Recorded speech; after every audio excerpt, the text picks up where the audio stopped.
Dito tayo ngayon sa Mega Factory. Pero when it comes to buying skincare products, honestly, parang hindi pa ako satisfied. Baka pumunta na talaga tayo sa Olive Young this time. If you go here without a plan, ikaw ang magiging plan na mabawasan ng pera ng Olive Young. Wow! Saan ba? Hello everyone and welcome to another Korea shopping vlog. As promised, na andito tayo ngayon sa Seongsu to go to one of the more trendy Olive Young branches here. As promised, pupunta talaga tayo sa Olive Young. Susundin ko na ang request ng marami sa inyo. I'm actually kinda excited and actually medyo challenge din to sa akin because first of all, this is my first time here sa Olive Young in Seongsu. Technically, I was here a few days ago kasi nagpa-photo call dito si Byun-woo. I'm sure a lot of you know him. And grabe talaga guys, parang hindi talaga siya tao. Pero technically, sa labas lang naman yun. So, this is actually the first time na papasok ako dito. And I'm gonna be exploring this branch. And challenge na rin to sa akin because since I'm going in blind, very prone ako na mabudol. Though alam nyo naman ako, mapili talaga ako sa skincare ko. So, I'm actually pretty confident na hindi ako masyadong mabubudol sa video na to. Which might actually be helpful to you guys. Kasi syempre, sa vlog na to, tuturuan ko rin kayo ng tips para hindi kayo masyadong ma-overwhelm and mabudol kapag nagsha-shopping kayo when traveling to Korea and going to Olive Young. Kasi alam ko marami sa atin, including me during my first few times in Korea, na-overwhelm talaga ako whenever I go to Olive Young. So, it's nice to kind of like have someone guide you kung ano ba yung mga okay tingnan. Kasi talaga yung mga options dito, sobrang dami. Di mo alam kung saan ka magsisimula. Anyway, as you guys might be noticing, dire-diretso ako paakyat because ako personally, when I shop at mga parang multi-floor na complexes na maraming floors, I like to start at the topmost floor. The reason being, para pagtapos na ako, nasa pinakababang floor na ako and then mabilis na lang umalis. Kasi pag paakyat, nanonotice ko, mas madali akong mabudol. Wow. So that is my personal tip. Number 1, start at the topmost floor. Hindi naman siya must, but it's kind of helpful for me. Anyway, we're here now sa active skincare na section and medyo marami na yung tao. This is actually at 11 a.m. I was supposed to go at 10 pero late nagising ang gay. But yeah, actually nagsascan na ako ngayon. I'm trying to prevent myself from being overwhelmed. Now, another tip I have for you guys before starting is definitely to know yung skin type and yung skin concern nyo. Kasi syempre lahat ng mga products nila dito target different skin concerns. So kung hindi mo alam yung concern mo, kukunin mo siya lahat kasi feeling mo lahat concern mo. So kumbaga, know your priorities.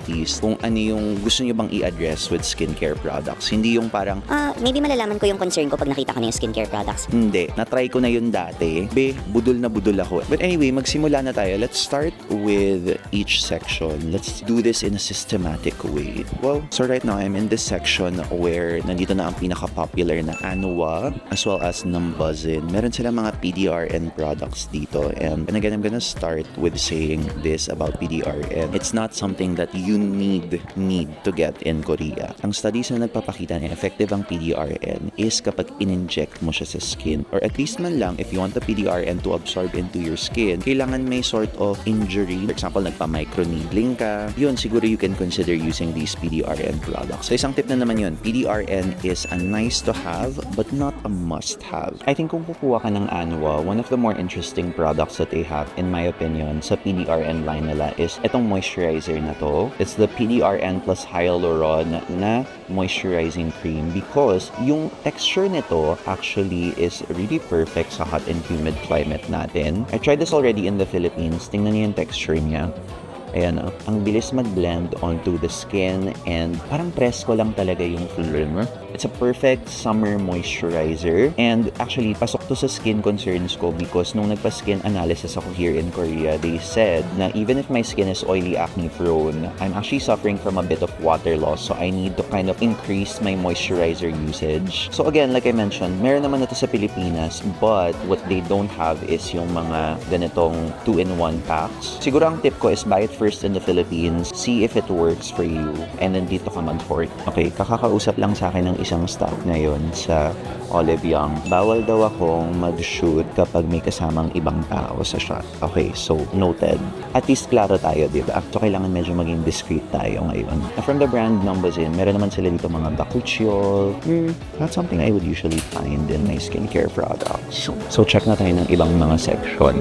I'm also seeing this one. Nako, napaka-popular din. Yung mga Riedel shot, microneedling serums, and that one for me, total X talaga. Hindi talaga ako fan ng mga microneedling serums. For example, yung mga ingredients like Centella asiatica, hindi mo naman sila kailangan na mag-penetrate sobrang deep into your skin para makuha mo yung effects nila. There are skincare ingredients that work very, very well kahit na ilagay mo lang sila sa top layer ng skin mo. And at the same time, meron din ako narinig from a dermatologist na hindi pa masyadong studied yung safety nito in terms of long-term use. Kasi nga bago pa lang siya. Siguro short-term safety, safe naman siya. Kasi kung hindi naman siya safe, syempre hindi naman siya i-release as a skincare product, diba? Pero when it comes to long-term studies, as in using it for 3, 4, 5, 6, 7, 8 years, wala pa tayong studies on that. So, until then, I am not so much going to try this out. Kasi diba, what if bigla ka magka-tiny bumps, diba? And at the same time, masakit siya sa skin parang hindi siya nakakatuwa. But anyway, that's just my personal opinion. Also, alam ko hindi to Korean skincare, pero ang first na i-add to cart ko is actually this one. This is the Roche-Posay Cicaplast Balm B5. Ubus na rin kasi talaga yung ganito ko. I am a user of this product, but not on the face Masyado siyang makapal. This is more of a, think of it as parang fancy diaper rash cream. Kunyari may mga mosquito bites ka, may mga parts ng skin mo na medyo makate or nag-flare. Ito nakaka-soothe siya. So kukunin ko na. Actually, meron silang Korea exclusive version. Itong ultra light version ng Cicaplast nila, which I really want. Pero ubus na ata yung stock nila. Ayun o, ubus na siya. Wala nang stock yung tester na lang. So, what if dekwatin ko yung tester? Charot! One more thing I'm gonna add to cart is this one from the brand Dongkook. Itong MELA-SET Toning Creamy Essence nila because ang dami niyang brightening ingredient. Aside from yung soothing na tika or yung Centella asiatica na medyo upgraded, it also has tranexamic acid, arbutin. Apparently, meron din siyang vitamin C. And if I'm not mistaken, meron din siyang niacinamide, glutathione, ectoin, panthenol. Lots of really nice brightening ingredients. So that's why pipiliin ko to. Meron kasi siyang cream version, but I'm choosing the parang emulsion version niya. I'll show you the texture. Ayan, tingnan nyo. Parang ganyan siya. Kind of like a gel cream. Tapos kapag spread mo onto your skin, ang bilis niyang matunaw. So this is going to be perfect for mga hot and humid climates kasi parang ang presko lang ng feeling niya. And I can even maybe use this as skin prep bago ako maglagay ng mga skin tint or tinted sunscreens. So that is why I am adding one of these to my cart. Another thing I want to add is this one, itong Centacasol ointment. So kapag meron kang mga minor cuts sa skin mo, parang healing ointment siya. Or kunyari meron kang pimple na, alam mo yung parang pumutok na, tapos pa-heal na siya, pwede mo siyang ilagay to prevent red marks. Okay, so I'm gonna add this to cart. Guys, ang cute oh, tingnan nyo. May Charmander. Tapos, actually, yung packaging niya is also cute because this is an exosome, parang hair serum. Pag binuksan niyo siya, ganyan siya. So, tingnan niyo. Parang may brush. Tapos, pwede niyong iganon sa hair. Nakakatuwa. Pero, it's mostly just packaging hype because ang exosomes naman, better siya kapag mesotherapy. Meaning, again, ini-inject. Parang may microneedling na pen. So, exosomes won't really do much kapag pinahid mo lang siya sa hair mo. Sayang, pero sana meron silang parang ibang mga ingredients na ganito din yung packaging. I feel like it would be super useful. Ay, ayan na nga, meron ako nakita. Preventing hair loss symptoms. O, diba? Ang dali. Ganun-ganunin mo lang siya. Alam mo, it doesn't matter kasi parang out of stock siya. This one from Medicube is actually interesting. Itong Glutathione Glow Serum nila. It has 5% niacinamide, which is the perfect percentage. Pero, yung glutathione nila is actually pretty high. Glutathione liposome 5%. So, it's more likely na ang ginamit nilang glutathione is 2% or more. Kasi ang glutathione, kailangan din may certain percentage siya for you to get its maximum effect on your skin. So, in fairness. Pero kasi, mas marami mga products tayo nakikita na mas marami yung brightening ingredients. And as you guys know, pag brightening talaga, it's collect and select. So, mas pipiliin ko yun kesa itong kay Medicube. Okay, so I think yun na siya when it comes to this section. So, mostly mga late 20s and up na skincare yung mga nandito. Actually, perfect. Iniisip ko nga sa sarili ko, parang sabi ko, parang mabubudol na ako ng tuloy-tuloy Pero, I think that's the most interesting part already of this floor. Kasi yung ibang mga sections, parang regular toners na lang, regular cleansers, ganun, which you can very well find in the Philippines. Unless bibili ka ng cleansing oil, then fine. Pero in general, mga cleansers, even sunscreens, I would say, you're better off buying sa Philippines. So now we're here sa mga toner pads naman na section, and usually I skip this also kasi parang face mask lang din naman siya na ginupit-gupit mo. And my biggest tip always is kapag pupunta ka sa mga ganitong store, skip the face mask. Specifically yung mga sheet masks kasi talaga uubusin nila yung budget mo, especially kapag inuna mo sila. So do not prioritize them at all. But going back to toner pads, siguro ang kukunin ko lang dito is the Stridex na color red because this one has salicylic acid. So kung gusto mo mag-exfoliate, ang pag-exfoliate naman a few times a week lang, so you can use these pads. Okay siya for oily acne-prone skin. Oh my god, I didn't know meron ng ganito sa Korea. This was originally a US brand. Pero yeah, tas ito alcohol-free na siya, so it's less irritating on the skin. Pero marami pa akong salicylic acid sa bahay so hindi ko muna siya kukunin kasi masasayang lang talaga to. Anyway, let's get the toner pads and let's see what else is here. I think I'm gonna get this one from Goodal. Meron silang eye cream for mga dark under eyes. Specifically yung may pigment talaga. So hindi ito mag-work kapag sobrang lubog ng eyes mo. It's more of yung mark talaga na darks, circles, ganun. So I'll get that. Also, if you're here, one product na marirecommend ko kasi ginagamit ko na siya for the past few days here sa Korea is this one. I don't know if you've heard of the brand Dr. G. So just so you guys know, nag-brand trip ako the past few days. Tapos na siya, but that brand was for Dr. G and they gave us a sample of the PDRN Sun Serum and I love it because clear sunscreen siya. Basically a clear gel type sunscreen. I think this is something that's becoming more common in Korea, like clear sunscreens or invisible finish sunscreens. I only know one other brand doing this, the brand called Tage. But another brand, I guess, that I learned who is also doing this is Dr. G. And meron din silang PDRN dito. So, in fairness, hindi ko na siya kukunin though because binigay na siya sa akin sa mga PR kits. I think I have 3 already. Gusto nyo ba? Papag-giveaway ako ng isa sa very participative sa comment section. Wow. I also want to try this moisturizer because it was recommended to me by Ing. One of his favorite moisturizers for summer season daw itong Numbuzin Pantothenic B5 Active Soothing Cream. So ganyan yung consistency niya on the skin and let's just spread it. Fairness. Pero medyo shiny siya. I think my favorite is still the ANUA, but I think this is not bad. I would say it's more on the lightweight side, but not the most lightweight, I would say, for Philippine climates. Climate. Okay, so ito namang nasa dulong section nila are facial masks and cleansers. So, alam nyo na, parehong X. So, isa-skip na rin natin sila. O, diba? In fairness, ang bilis lang natin dun sa section na yun. Dito na tayo sa may greeting cards. Wow, bakit ka naman bibili ng greeting card, Charing? Pero actually, ang ganda ng itsura ng mga greeting cards nila. Look at that. Ganda. Oh, wow. Nakakagutom. Huh? So now, tingnan naman natin yung supplement section nila because a new thing in skincare right now is mga skin supplements din. Although ako personally, hindi ko sila dinatake, pero mahilig ako sa mga supplements kasi kunyari mga protein shake, ganyan. Ay, in fairness, meron sila nito. Masarap to guys, chestnut na protein shake. Castañas flavor. And masarap siya and it's plant-based. Tsaka ito rin, marireko ko siya sa inyo, pistachio flavored na protein shake. Actually, kukuha ko ng isa kasi kinakrave ko siya ngayon. And meron din silang banana flavor. And again, this is plant-based, kaya talaga sa mga lactose intolerant dyan. Alam nyo na, ano pa bang meron nila dito? Pampa CR. Wow! Meron din silang mga parang slimming shot na mga products. I feel like it's more like mga herbal supplements. Meron din silang cute na mga collagen supplements. May squirtle pa. Pati nga retinol na iniinom. Okay, Pikachu. Pero ang retinol kasi pinapahid naman talaga siya. Hindi siya iniinom. So medyo trendy or hype lang yan. Ito yung mga gusto ko yung mga immunity. O, tingnan niyo to. O, Budge, Pikachu na naman. But I think this is too big. Baka mahirapan akong iuwi siya. Vitamin C na Grabe, 3,000 milligrams of vitamin C, di ba? Kung di ka nalang maging orange dyan pagkatapos. Charot.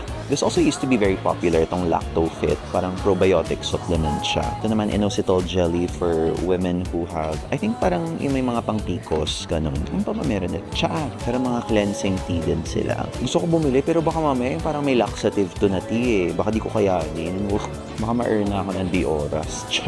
Okay, I think that's it for their supplement section. Oh, meron din silang exercise equipment here. Mga cute na water jugs and also, parang awkward na hinahawakan ko siya pero parang pang nipple cover para di ka mabaktong, diba? I mean, men can also use that, diba? May mga t-shirt tayo na kitang-kita, diba? They even have massage balls. Look at that. Mga slimming devices sa mukha, meron din sila. Grabe lahat. Lahat na may isip mo.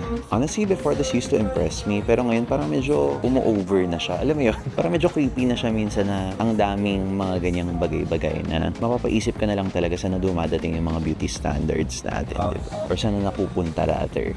Ang nice din na meron silang hand care section. Wow. Actually, ito yung kailangan ko talaga kasi if you listen to yung previous vlog ko, sobrang dry talaga ng kamay ko ngayon. I think it's because of the manicure na tinake ko before this trip. So, I really need a hand cream. Pero marami kasi mga hand cream na, alam mo yun, ang ganda lang niya. Medyo mabango lang siya, pero hindi tumatagal yung amoy. So, I'm really looking for something na makakatulong. Ito yung una natin iti-try. Itong Marmar Hinoki hand cream siya. And tingnan natin kung magiging okay.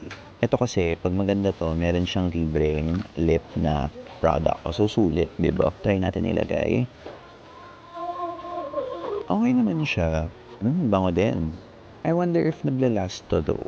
Kasi parang medyo lightweight na siya ngayon. Meron silang set with the lip balm na 12,231. Fairness less than 500, meron ka ng hand cream and lip balm. Sige, itry natin. Add to cart ka dyan. O diba? Kapag hindi talaga yung main na skincare, ang bilis mabudol. They also have some body care products here. In fairness, very sikat sa kanila tong mga deo tissue. Alam beses ko na nakikita ito. Parang wet wipes siya, pero I think may deodorant ingredients. Or baka cooling lang siya sa skin. Try nga natin. Diba? Ang bilis kumuha dito sa section na to. Very interesting. They also have yung gua siya. Yung kapag magmamassage ka sa body or sa face, meron na siyang massager. Tapos isi-squeeze out mo na lang. Tapos gaganong-ganon mo sa face mo. Kind of cute. Like if you have the budget to kind of spend for relaxing products, why not, diba? Oh, meron na sila nito. Tingnan nyo. Niacinamide 5% body emulsion from The Ordinary. In fairness, honestly, sa Pilipinas, wala pa tayo masyadong mga lotions with 5% niacinamide talaga. Usually, may niacinamide pero parang katiting lang. So, I think this might be a nice pick. Swatch natin siya. Tingnan natin. Para siyang lotion. Walang amoy. Very light lang.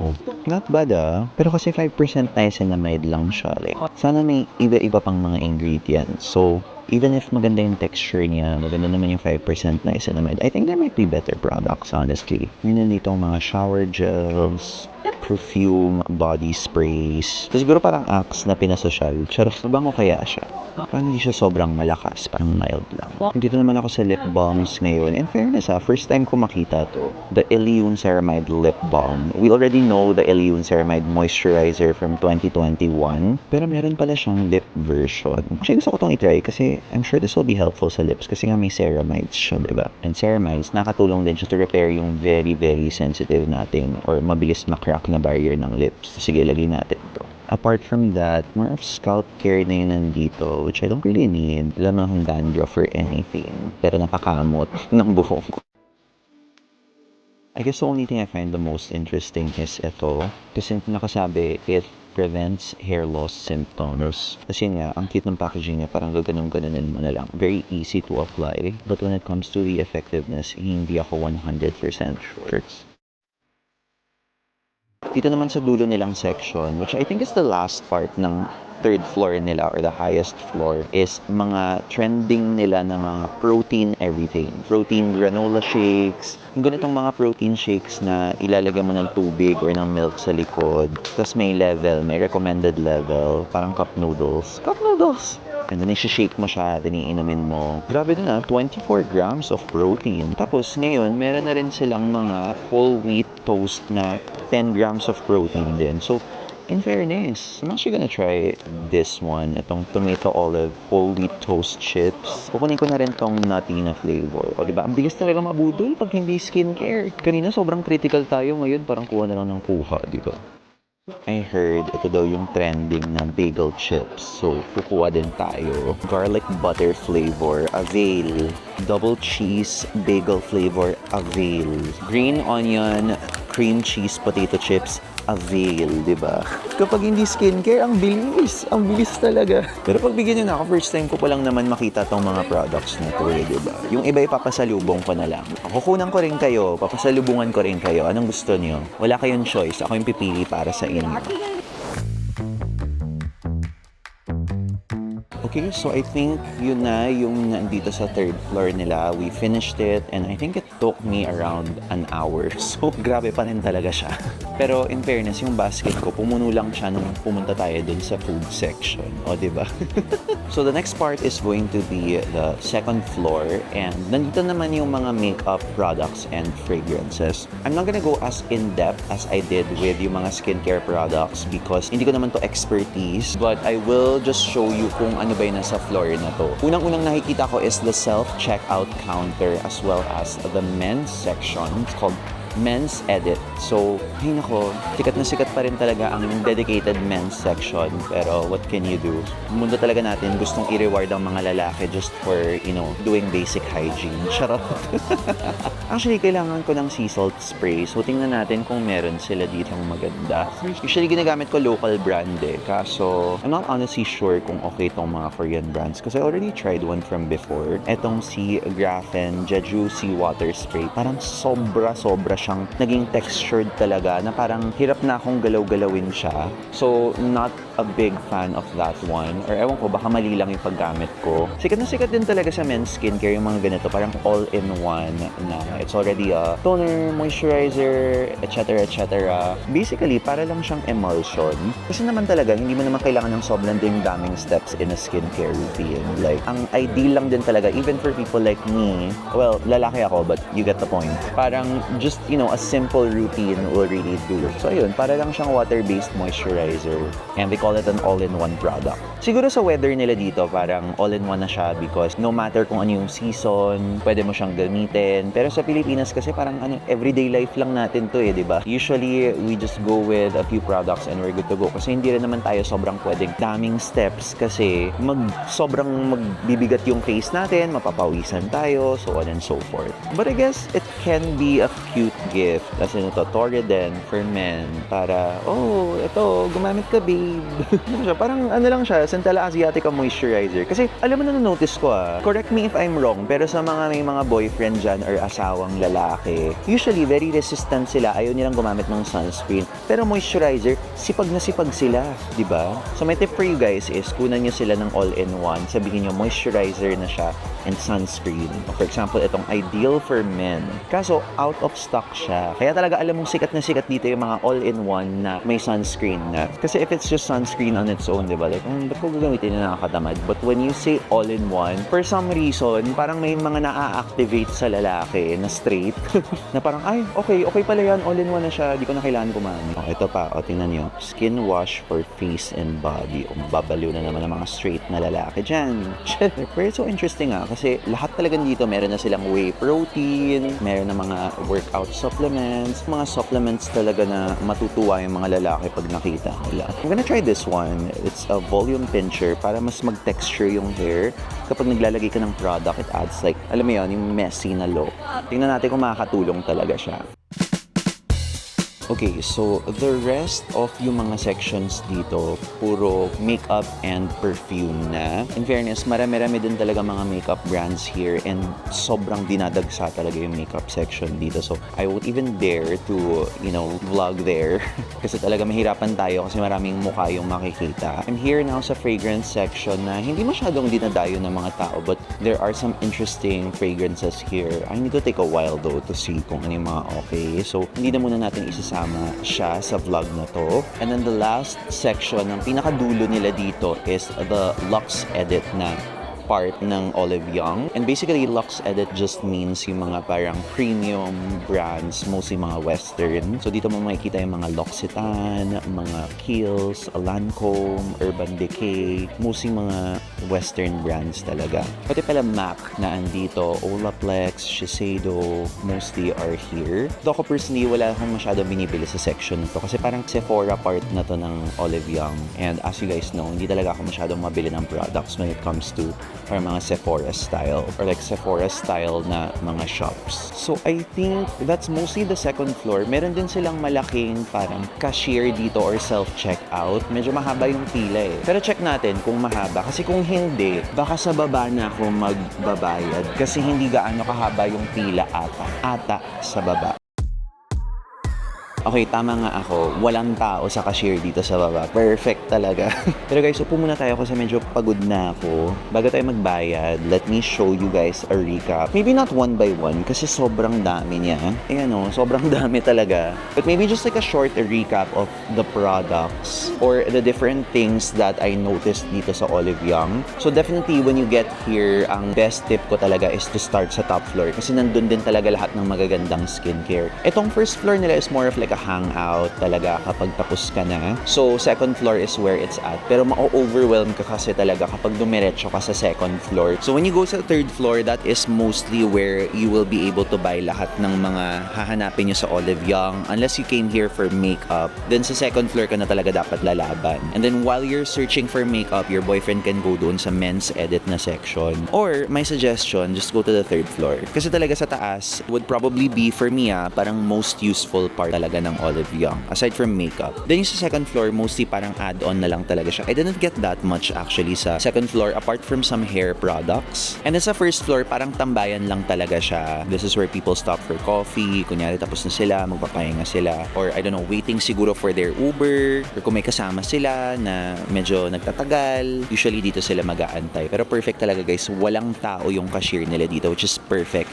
Kung ayaw yung pumila, dito talaga kayo sa first floor magbayad. But yeah, ayun na siya. Actually, ang verdict ko sa Olive Young, it wasn't as bad as I thought in terms of like puro hype products na lang. But maybe because that's coming from my perspective na medyo informed consumer na ako. And I think ang pinaka nakatulong talaga sa akin is alam ko na yung skin concerns, skin type ko, and yung hinahanap ko ng mga products. Kasi if you go here without a plan, ikaw ang magiging plano na mabawasan ng pera ng Olive Young. Well, there's actually a lot of useful products. For example, naghahanap ka talaga ng magandang moisturizer. I think moisturizer and mga treatment creams pa rin yung mga pinakamarami kong nabili. As well as, hindi ko pala ito napakita sa inyo, I also got myself a lip sunscreen and ginawa ko na lang siyang lalagyan ng mic para makita ninyo. It's SPF 35 and meron siyang vitamin C. So it might be good for lip care. And meron din siyang color pink na shade. Ayan, as you can see. Medyo hirap na hirap ako dito But yeah, I think most of what I bought talaga, maybe 30% skincare and then the other 30% pagkain, supplements, and then 40% probably are mga perfume, mga hair products, ganyan. But anyway, magbabayad na ako sa cashier ngayon. And by the way, yes, meron silang tax refund dito. So punta na tayo and let's see how much my total is.